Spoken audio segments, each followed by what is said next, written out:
Election commission نے barrister Gohar کی بطور چیئرمین پی ٹی آئی تقرری مسترد کر دی۔ بیرسٹر گوہر کی الیکشن کمیشن کا نوٹس ملنے کی تصدیق۔ بولے بڑی بدقسمتی ہے کہ ہم نے 2 بار انٹرا پارٹی الیکشن کروائے، الیکشن کمیشن نے دونوں بار ہمارے الیکشن تسلیم نہیں کیے اور باقی پارٹیز کے مانے گئے۔ اتنے عرصے بعد آج الیکشن کمیشن کا نوٹس ملا ہے کہ آپ کی تقرری تسلیم نہیں کرتے۔ ادھر الیکشن کمیشن نے پی ٹی آئی میں آزاد سینیٹرز کی شمولیت بھی پارٹی کے اندرونی انتخابات سے مشروط قرار دے دی۔ الیکشن کمیشن کے اعلامیے کے مطابق تحریک انصاف کے انٹرا پارٹی الیکشن پر لاہور ہائی کورٹ کا اسٹے آرڈر برقرار ہے، جس کے باعث تحریک انصاف میں کسی نئی تقرری یا شمولیت کو تسلیم نہیں کیا جا سکتا۔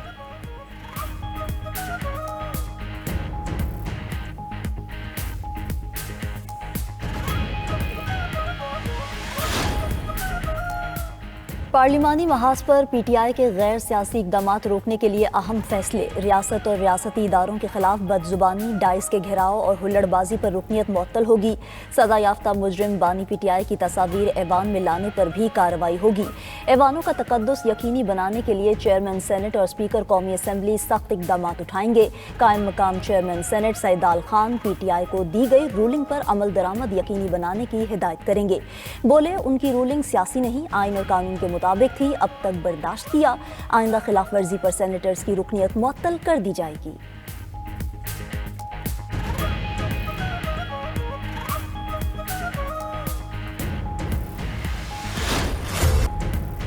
بانی پی ٹی آئی نے ہمیشہ کہا پاکستان بھی ہمارا ہے، فوج بھی ہماری ہے۔ کچھ لوگ لڑوانا چاہتے ہیں، ایسا بالکل نہیں ہوگا۔ Chairman P T I barrister Gohar کی پریس کانفرنس۔ سلمان اکرم راجہ بولے بانی P T I security threat نہیں ہے۔ اسد کیسر نے کہا مسترد لوگ کہتے ہیں بانی سے ملاقات نہیں ہوگی۔ شوکت یوسف زئی کا کہنا ہے کہ ملک کو معاشی بحران کا سامنا ہے، جمہوری قوتوں کو آگے آنا چاہیے، موجودہ صورتحال کا سیاسی حل نکالنا ہوگا۔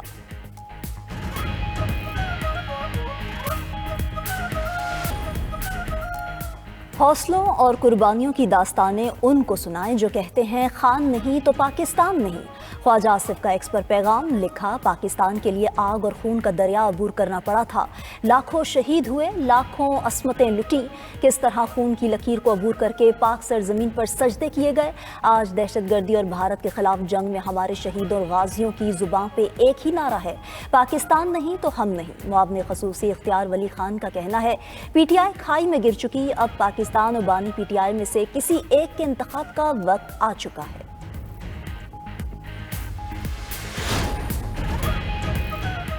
بانی پی ٹی آئی اور اس کی جماعت نے جو صورتحال بنا رکھی ہے وہ نہ ان کے اور نہ ہی ملک کے فائدے میں ہے۔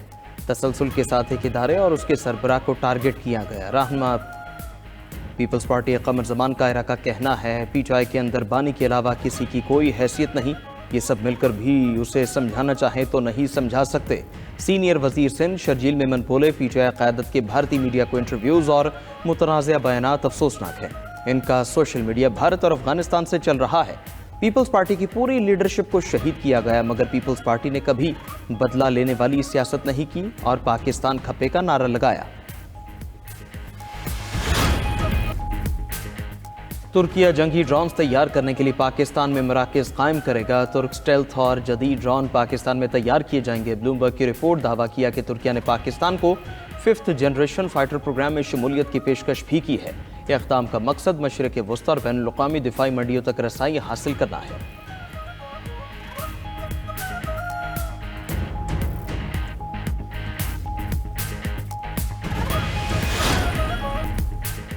لاہور میں ٹرانسپورٹرز کا آج سے تمام پبلک اور گڈز ٹرانسپورٹ بند کرنے کا اعلان۔ ٹرانسپورٹرز اور ٹریفک پولیس افسران کے مذاکرات ناکام ہو گئے۔ مشاورتی اجلاس میں ٹرانسپورٹرز کا لاہور کے داخلی خارجی راستے بند کرنے پر غور۔ پہلے مرحلے میں حکومتی نمائندوں کو چارٹر آف ڈیمانڈ دیا جائے گا۔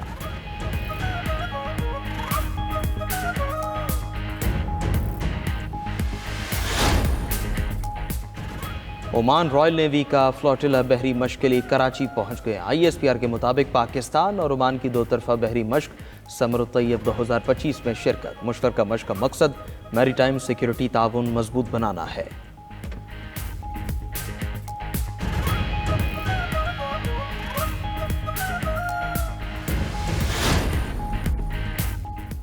جنگ بندی معاہدے کے باوجود غزہ میں اسرائیلی حملے جاری۔ وسطی غزہ کے المغازی کیمپ پر حملے میں متعدد فلسطینی زخمی۔ خان یونس میں بھی صہیونی فورسز نے حملے کیے۔ قطری وزیر اعظم کا جنگ بندی کے اگلے مرحلے کے لیے معاہدے پر عمل درآمد پر زور۔ ترک وزیر خارجہ نے کہا غزہ میں مستحکم فورس کے قیام، مینڈیٹ اور قوانین پر بات چیت جاری ہے۔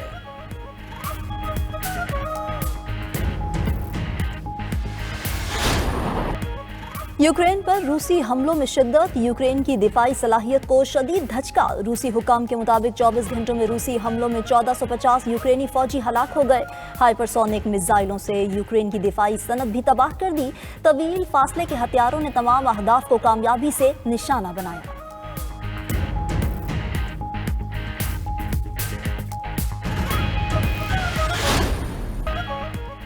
روسی صدر پیوٹن کا دورہ بھارت، بھارتی اینکر کا S-400 کی کامیابی سے متعلق سوال پیوٹن گول کر گئے۔ اینکر نے پوچھا جنگ میں S-400 دفاعی نظام کی کارکردگی کے بعد S-500 اور جدید طیارے کب ملیں گے؟ پیوٹن نے مسکراتے ہوئے بات بدل دی، کہا جنگی حکمت عملی کے تحت ہتھیاروں کی تعیناتی اہمیت رکھتی ہے۔ ادھر بین الاقوامی فوجداری عدالت نے روسی صدر پیوٹن کے وارنٹ گرفتاری ختم کرنے سے انکار کر دیا۔ امریکی سفیر کا ایران میں 2 بار رجیم چینج کی کوششوں کا اعتراف۔ ترکیہ میں امریکی سفیر ٹام بیرک نے کہا کہ امریکہ سن 46 سے اب تک 93 بار مختلف ممالک کی حکومت کی تبدیلی یا بغاوت میں شامل ہوا، لیکن ہر بار تجربہ ناکام رہا۔ صدر ٹرمپ نے ایران اسرائیل کی 12 روزہ جنگ کے خاتمے کے لیے جو کچھ کیا وہ حیران کن طور پر کامیاب رہا۔ اسرائیل ایک ایسی ریاست بن چکی ہے جو بھوتوں کا پیچھا کرتی ہے اور خود بحران پیدا کرتی ہے۔ شام کے صدر احمد الشرا کا طنز، شام کی انقلابی تحریک کو صرف سنی انقلاب قرار دینے کی تردید بھی کر دی۔ کہا شام میں تمام مسالک حکومت کا حصہ ہیں اور قومی اتحاد کی بنیاد پر حکومتی عمل جاری ہے۔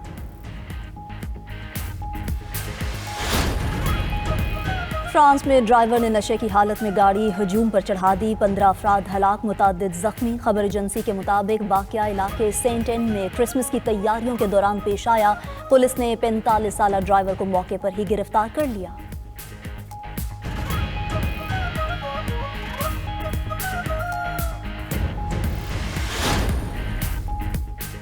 جنوب مشرقی ایشیا میں سیلاب سے اموات 1750 سے تجاوز کر گئیں۔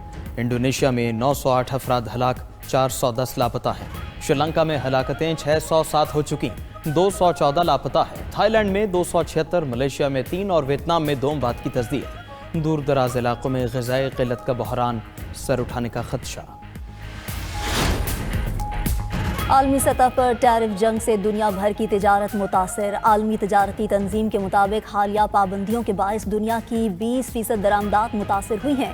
ایک سال میں ٹیرف اور پابندیوں سے عالمی تجارت کی مالیت 4 گنا سے بڑھ گئی ہے۔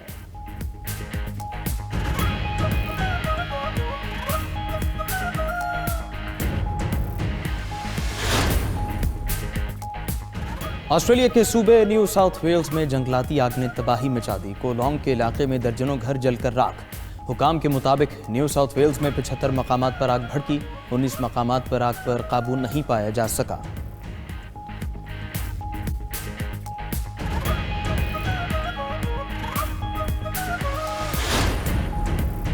بھارت کی سب سے بڑی ایئر لائن کا فلائٹ شیڈول 5ویں روز بھی متاثر۔ انڈیگو نے مزید 385 پروازیں منسوخ کر دیں۔ بنگلورو اور ممبئی سمیت مختلف ہوائی اڈوں پر ہزاروں مسافر پھنس گئے۔ بھارتی حکومت نے پائلٹس کے اوقات محدود کیے، جس سے ایئر لائن متاثر ہوئی۔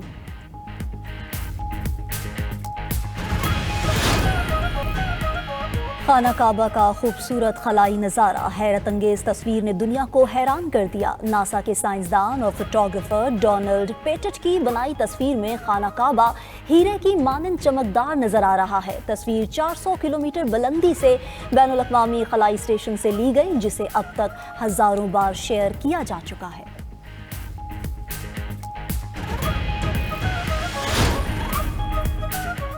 روس کے سونے کے ذخائر نومبر میں 300 ارب ڈالر بڑھ گئے۔ عالمی ذخائر میں روس کے سونے کا حصہ 42% تک ہو گیا۔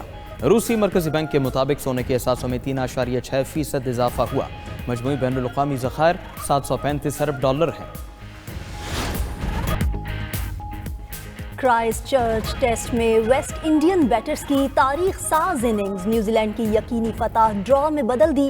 میزبان نیوزی لینڈ کا 531 رنز کا ہدف. مہمان ٹیم نے آخری 2 دن بلے بازی کر کے نہ صرف ٹیسٹ میچز کی تاریخ کا دوسرا بڑا سکور 457 رنز بنائے بلکہ میچ بھی بچا لیا. جسٹن گریوز ٹیسٹ میچ کی دوسری اننگز میں سینچری بنانے والے دنیا کے 7ویں بیٹر بن گئے. شاندار batting per Justin player of the match قرار.